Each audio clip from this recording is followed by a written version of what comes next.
Alright guys, so it's not Sunday yet, but I was doing some car stuff, recording the videos, and I figured it out and I made it work. So what you have is essentially the green wire is the power to the LEDs, the angel eyes, and this white wire connects to the glove box light as well as the dome, the friggin' footwell light. So what happens is, I'll show you guys obviously after, but like what happens is when you lock the car, the dome light loses power instantly. Sorry, the glove box loses power instantly. So the footwell light will then still supply power to the lights, so they still dim. Essentially, will they go green or whatever, like green or red or whatever, and then they go back to white and chill on.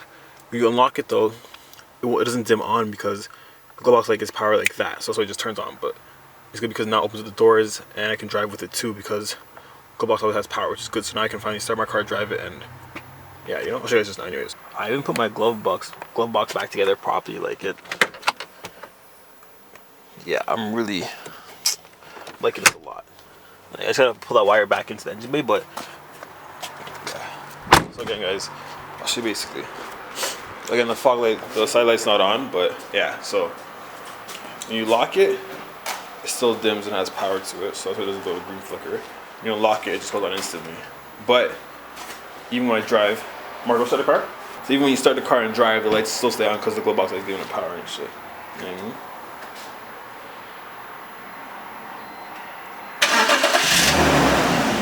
As you can see, it's still on.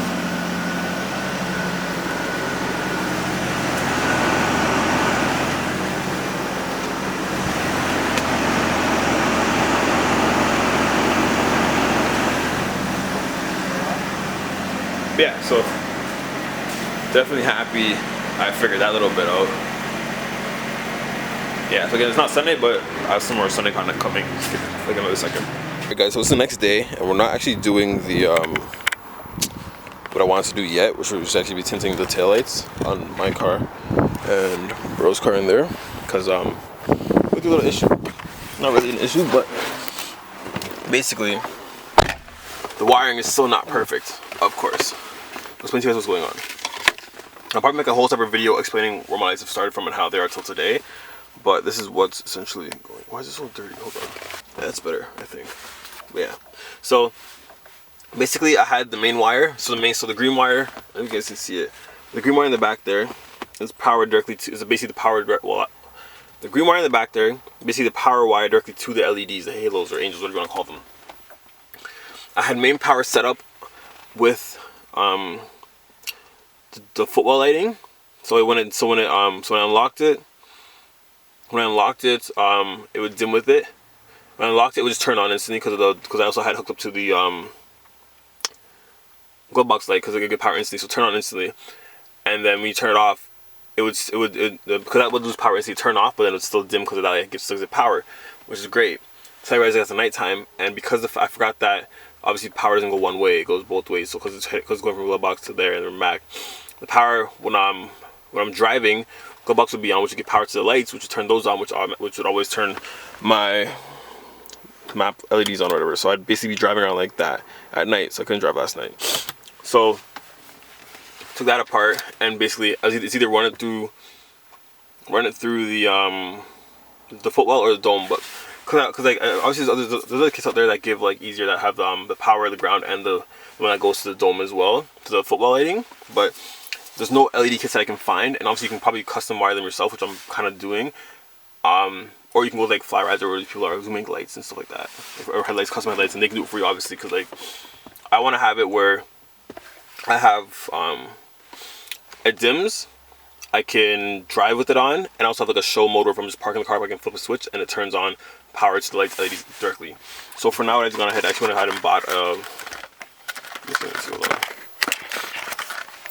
bought an on-off switch. So what I'm going to do, I thought about it while I was there at Home Depot trying to figure it out. I'm going to actually, so this fit switch, maybe it can't, now that I think about it, it can't, because it looks huge, massively huge. So I was going to put it in like there, but I don't know if it can anymore. We'll see. I might be able to just drill it out and make it work. We'll see. I might even put it there. I might just put it like on the side or something. Just have a switch here and a switch here. Who knows? We'll see. That's what I feel like doing. But basically, I'm going to move the main power to the glove box light. So when I turn the car on, it's always gonna have glove box. It's always gonna turn on with the car now. So it always turns on with the car. It always turns on with the car, and I can turn it off. It turns off with the car, perfect. Then I'm gonna run the power from the footwell lighting to the glove box, and I'm just going to control the on-off switch. So if I turn it on, power can go from there to there, which is okay because even though power goes back and turns on, as long as I'm driving, the lights won't stay on in the car. So again, what I want to do is power from the footwell lighting to glove box with the on-off switch. Hold on, let me make sense. Hold on. So what I'm gonna do now. Then I'm gonna have main power at the glove box light, so it's always on when I start the car and turn it off. It's still on because the key's in ignition. Then I'm gonna have on-off switch connecting the power from the footwell lighting to the lighting over to the glove box lighting. So when I turn it on, power's going back and forth through all of them. Obviously, I won't be driving. If I drive, the lights will stay off, but I won't be driving, and that's basically just adding the dimming feature to the car. When I get out or I stop the car, turn off, I have to turn that on all the time, obviously, so the interior lights turn on and LEDs are on. But if I want to, I don't really have to. I can always leave it off so it doesn't dim, but it's like almost like turning the dimming feature on for the car. But you have to turn it on every time and turn it off every time so you don't drive lights on. For now, I don't mind it. I'm gonna figure out a workaround, obviously. Again, this is just pretty fun, just wiring right now. Probably not what I want it to be, but yeah. So I'm just gonna go ahead and wire all that in, and then make sure everything works properly. Yeah. But I still want to tint today, so we're still going to tint because, yeah, that's definitely a must. Alright guys, so it is Sunday. I was actually in Charlotte trying to figure out the wine situation when Amazon came by on a Sunday, thank God for Prime, and dropped off our headlight tint. So I actually ended up ordering way more than I thought I would, or at least would need. I kind of don't mind because I'm going to wrap my taillights in my headlights, as well as my bro's taillights. So it came with actually 2-in-1 apparently. I didn't realize that, and the roll is massive. Show them how long the roll is. Like it's just, yeah, that's way more than enough. So we're gonna go ahead and just bring the car in more, close the garage, clean up the headlights, and start wrapping them. So yeah, I have to also get the heat gun. Let's get to it. I definitely do like Vivid's products. I'm probably gonna end up using it more in the future for other things other than wraps. Like for most likely, if I want to wrap my car, definitely want to wrap Charlotte. So I guess probably use Vivid for that. But when it comes in the package, there's like an installation guide. They have like a whole video online. And it comes with a squeegee or whatever and other things like just help you're done laying the tint and stuff like that, which is pretty good. Again, I ordered too much, but not with me. I have no idea what these are. I wonder if it's like, I have no idea what it is. I'm not gonna use it, but this is what I really care for. So if we can use that, it would be good with a heat gun. And we're just, again, my bro just moved his car up. So we're just going, yeah, my bro moved the car up. We're gonna close the garage now, clean off the tail lights, and then we're gonna wrap them individually. So we're gonna do probably outside first and then trunks after. So you can see how dark it's actually gonna be, things like that. Alright, so kind of tried like an off-camera wrap. Didn't turn out too well, really. It turned out really bad. I'll show you guys right now, give me a second. So we prepped it as usual, used the alcohol to clean it off. Microfiber with the blade, whatever, all that stuff, and then wiped it down, and then yeah. As you can see, it looks really dark. It looks way better compared to that side, if you will. Like, as you can see, that side is white as hell. This side is much darker. Looks better and unlock the car. It looks way better, as you can see. Again, the bottom portion is really good. It's just, like I said, the top, it got really, really bad. Yeah, so we're gonna wrap the next side. We're basically gonna wrap the rest of the car, the rest of the tail lights. I'm gonna do mine, and because I actually ended up over ordering, which is great, we're gonna go ahead and wrap it properly again in a couple weeks when we have better practice. So temporary stuff, and we're just learning, which is good. Alright guys, so this is basically where I'm at. Yeah, so you see the difference in like this tail light alone. Like again, it's dark as hell compared to OEM. Basically anything, but again, when you lock the car, lights do come on. I ended up doing one wrap, like try to do piece here and piece there, see how it come out. And the pieced out, my first time wrapping at all, anything, came out pretty bad on top. The rest of it was okay, at least. It was good. Didn't see anything. But then so I came over here, I did I did the big one piece wrap cutting into two, and it came out pretty good. You can't really see it, but it came out pretty good actually. Okay, so it's actually came out pretty good. Other than, so yeah, this one's like pretty good. I don't know how to do the edges. I'm still learning a lot, but I guess I ordered so I can have a ton of practice material. It was good, and then there's a bubble there and there, and by accident I kind of put this heat directly on it like an idiot, and a hole there. The bubble appeared. I don't know why. So yeah, can't really do the edges too well, as you can see. I don't know what to do to get them in properly, but honestly, for what it is, it looks pretty nice. It looks decent enough. Yeah, so I'm just gonna finish wrapping that portion and pull his car up, pull my car in and do my car. And I'll probably show that process of me doing my car. Again, his car's not on road, so they do practice. Hopefully I do better on my Beamer. If not, then more practice because there's a lot of material. Alright guys, so I'm back in the garage. My bro left, so he's not helping me with the tint anymore. He's taking up the taillights or whatever, so we're gonna do my car now.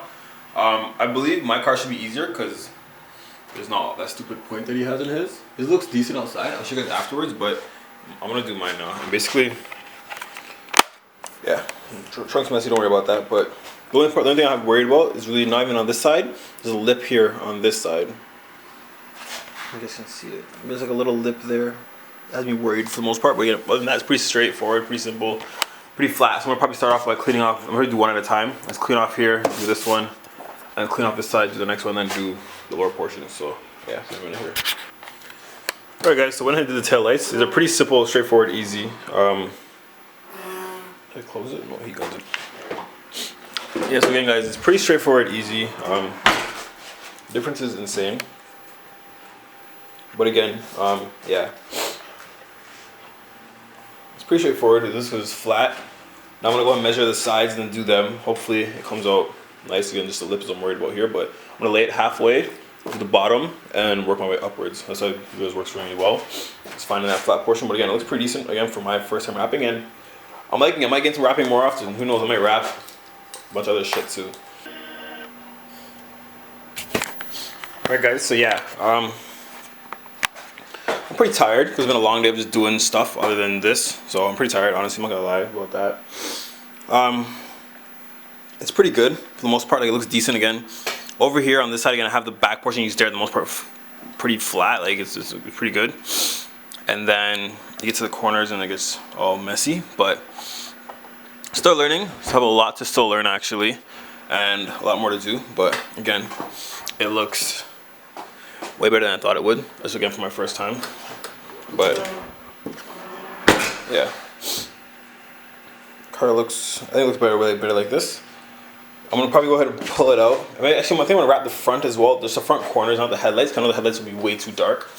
Probably gonna wrap the corners, maybe even side markers, but it's maybe too dark as well. So I might just wrap the corners and see how they look, or I might just leave it for now. I'm not too sure. I guys want a bit. We'll see what happens. When you're outside, my brother's looks pretty bad actually. Like this part, this one here came out really good, and then over in the corner you can see the bubbling, and I just got mad with his taillights because they're stupid. Like this corner piece right here, really didn't know what to do with it, and just heated it, didn't work. So yeah, and then here as well, I didn't like his. It really didn't sit well with me, you know. So, and it's honestly I really stopped giving a shit. And it's went really bad. But overall, from far, if you don't look at it, look at the car as a whole, it's way better. Yeah. So now look at my car.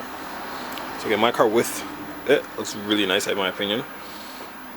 Still thinking about swapping that trunk, the blue trunk on here, and then wrapping this one black, and then switching it back over. I might just do all in one day. Who knows? We'll see. But I like the way it looks right now. The silver, I think I'll clean up that rust to make the car look better overall. But that's the way it looks. So I'm not gonna go ahead and wrap the corners yet, because I might order a lighter film for the headlights, and I might just wrap it all one color. I might just do the headlights lighter tint, and then the corners dark as shit. I don't know yet. Let me see how I feel about it all, but definitely glad we got it done. And little things, cheap little things, to make the car look a little better, in my opinion. Yeah, you can't really see the bubbling that bad from the back, which is where you're mainly looking at it. They did a pretty good job. It's gonna, of course, the corners where it gets really bad, but it's not really, really bad where you're gonna notice it a lot. Like this side, I kind of really gave up on. I kind of went really bad fast, but I'm getting better. Definitely be wrapping a ton more. Maybe my boys' cars and shit. We'll see what happens. So.